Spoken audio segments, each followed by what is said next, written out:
안녕하세요. 베드로의 선한 이웃교회 신영재 목사입니다. 오늘의 말씀 묵상 시간입니다. 오늘은 5월 7일 목요일입니다. 오늘 우리에게 주시는 말씀은요, 그동안 많이 들었던 말씀입니다. 우리 누가복음 9장 23절과 24절인데요. 이 말씀 먼저 제가 읽도록 하겠습니다. 또 무리에게 이르시되 아무든지 나를 따라오려거든 자기를 부인하고 날마다 제 십자가를 지고 나를 따를 것이니라. 누구든지 제 목숨을 구원하고자 하면 잃을 것이요 누구든지 나를 위하여 제 목숨을 잃으면 구원하리라. 아멘. 오늘 말씀의 제목은요, 제자의 조건 또는 제자의 자세입니다. 질문이 하나 있습니다. 예수님의 제자란 누구를 가리킬까요? 이 질문에 많은 사람들은 선교사님들, 목사님들, 복음 전도자들, 프로페셔널 에어리아에 우리 헌신된 목회자들을 다 말한다라고 얘기를 합니다. 좁은 의미로는 그 말씀도 맞습니다. 이 말씀이 쓰여진 그 초대교회 당시에는요, 예수님의 제자하면 12제자를 가리켰습니다. 그런데 우리는 넓은 의미로 이해를 해야 됩니다. 넓은 의미로는요, 죄인됨을 고백하고 또 회개하고 예수 그리스도를 메시아로, 주님으로, 구세주로 고백하고 영접한 모든 사람들을 말씀합니다. 모든 기독교인들을 말씀합니다. 예수님께 인생을 드린 모든 사람들이 바로 예수 그리스도의 제자가 되는 것입니다. 그리고 예수님의 제자란 예수님을 따르는 자들을 말합니다. 예수님을 따르지 않고 예수님의 제자가 된 사람은 없습니다. 우리 모두는 다 예수님의 제자인데요. 그 예수님의 제자들은 반드시 예수님을 따르는 사람들입니다. 그러면 예수님을 따를 때 어떠한 자세로 따라야 되는가? 예수님을 따르는 자들의 조건에 대한 말씀이 오늘 우리에게 주시는 말씀입니다. 자, 첫 번째는요, 예수님을 따르는 자들은요, 자기를 부인해야 합니다. 여기서 부인하다라는 단어, 헬라어 단어는요, 자기의 것을 자기의 것이라고 주장하지 않는다라는 뜻을 갖고 있습니다. 자, 내 것이라고 하는 것들을 다 내 것이라고 주장하지 않는 것. 오늘날 모든 사람들에게는요, 소유의 욕심이 대단합니다. 갖고자 하는, 내 것이라고 하는 그 마음이 굉장히 강합니다. 하다못해 당연히 내 것은 내 것이라고 하고요, 남의 것도 내 것이라고 주장합니다. 그러면서 법원에 갑니다. 막 다툼이 일어납니다. 무조건 많이 소유하고자 합니다. 무조건 그 모든 소유물에 자기의 이름을 붙이기를 원합니다.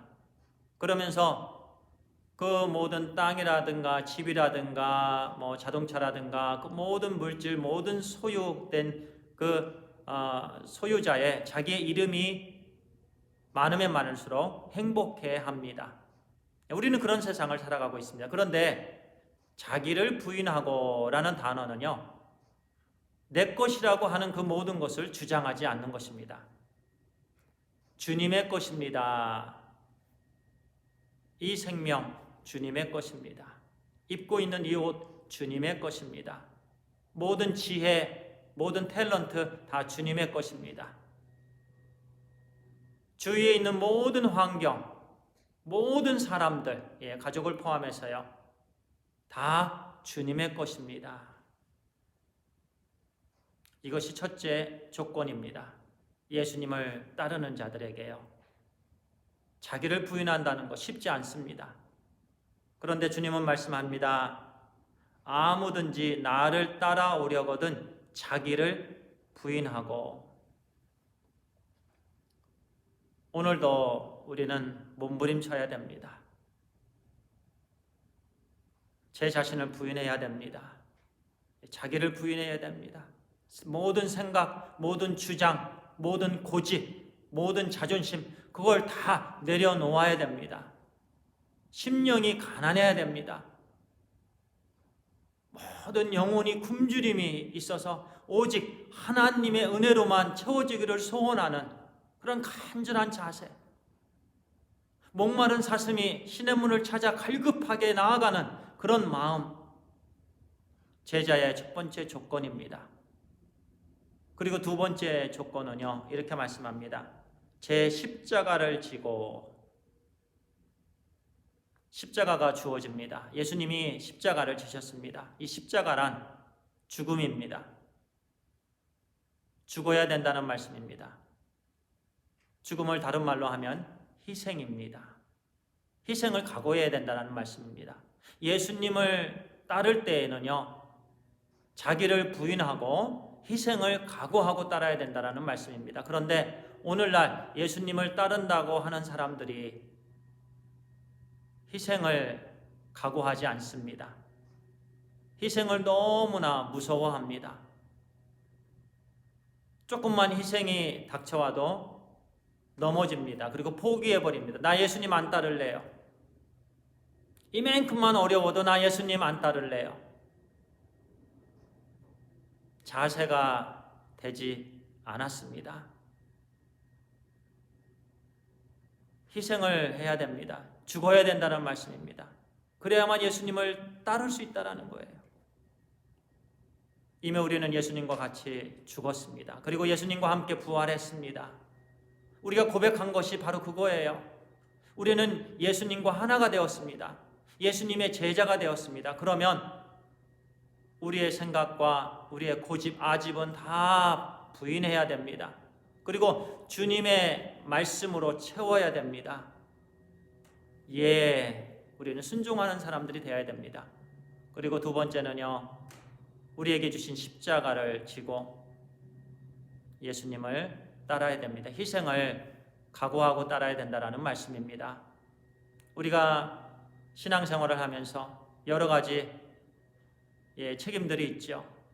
여러 가지 일들이 주어집니다. 그때 우리는 정말 기쁘게 또 감격을 하면서 정말 우리 주님을 온전히 따르는 제자들이 되어야 되는 줄 믿습니다. 그리고 예수님을 따를 때는요, 우리 주님께서 이렇게 말씀하셨죠. 나는 온유하고 겸손하니 나의 멍에를 베고 나를 배우라, 이렇게 말씀하셨습니다. 예수님을 따르는 자들은 그렇게 따라야 됩니다.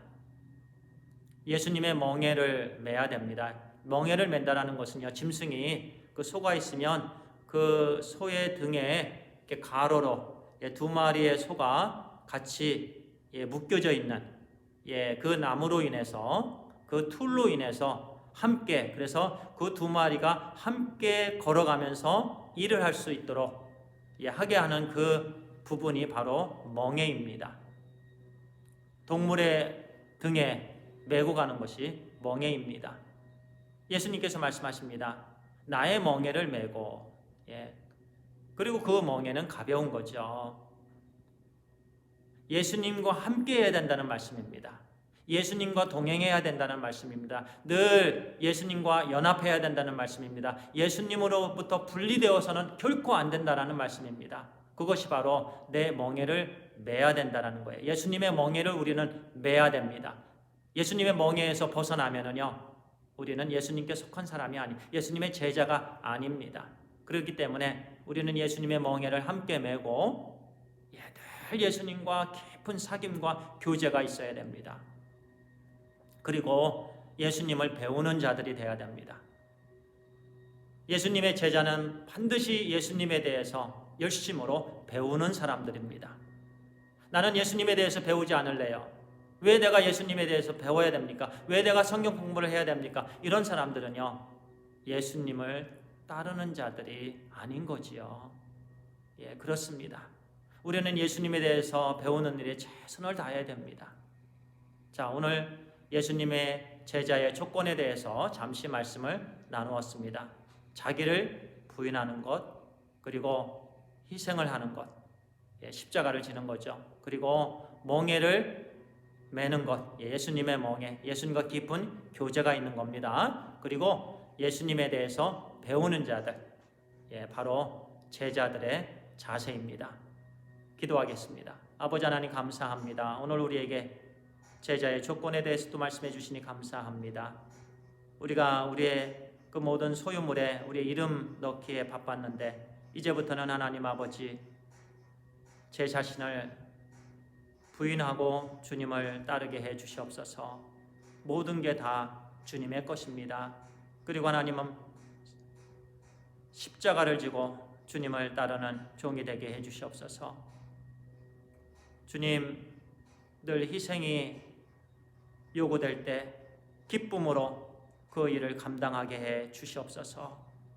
아버지 하나님, 그리고 예수님과의 깊은 교제가 있게 해 주시옵소서. 주님의 멍에를 메고 오늘도 주님을 따르는 주님의 자녀가 되게 해 주시고 또한 주님을 배우는 일에 최선을 다할 수 있도록 인도해 주시옵소서. 그럴 때 주님의 진정한 제자가 되는 줄 믿습니다. 그리고 주님의 진정한 제자가 되기를 소원합니다. 주님 감사합니다. 우리 주 예수 그리스도의 이름으로 기도를 드리옵나이다. 아멘. 예, 감사합니다.